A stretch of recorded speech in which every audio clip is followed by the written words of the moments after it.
انا كنت عارفه ان هيجي اليوم اللي هطلع اتكلم فيه في الموضوع ده، وكنت مستنيه وقته، ووقته جه.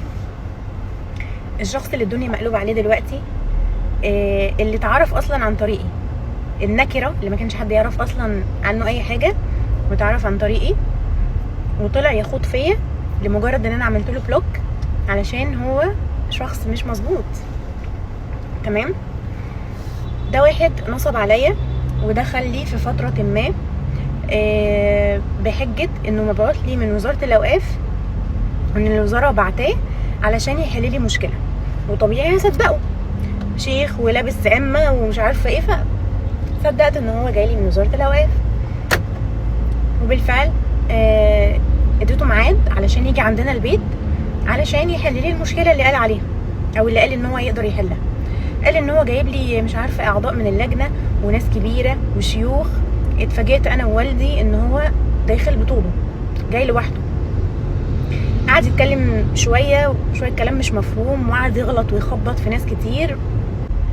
المهم بعدها لقيته بدأ يبعت لي بوستات وفيديوهات ملهاش اصلا يعني اي علاقه بالكلام. يبعت لي رسائل ببوستات لي، رسائل بفيديوهات لي وهو واقف على المنبر علشان اقيم وقفته على المنبر. معرفش يعني هل هو في ذا فويس، هل حد قال له ان انا الفنانه احلام.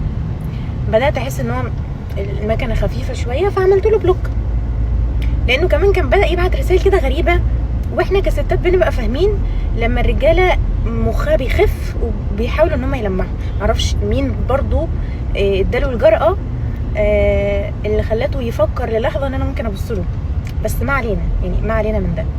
عملت له بلوك. بعدها بدا ينزل بوستات يخوض فيا، ويقول ان هو لما دخل بيتنا شاف اوضاع وشاف حاجات هو مش هيقدر يقولها. معرفش شاف في بيتنا، معرفش بصراحه، يعني ما علينا. رحت وعملت له محضر.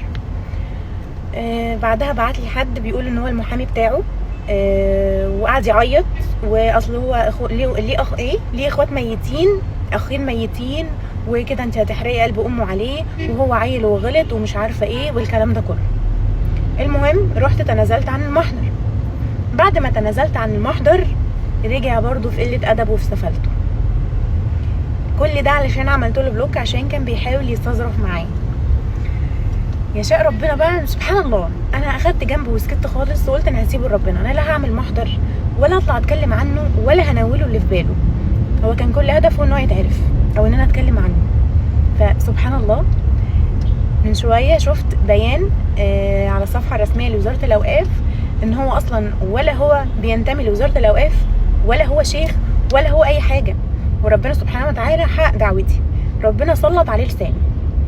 وطبعا كلكم شفتوا الكلام والردود اللي بيردها على الناس. حاجه كمان انا نسيت اقولها، ان الولد ده اخد مني مبلغ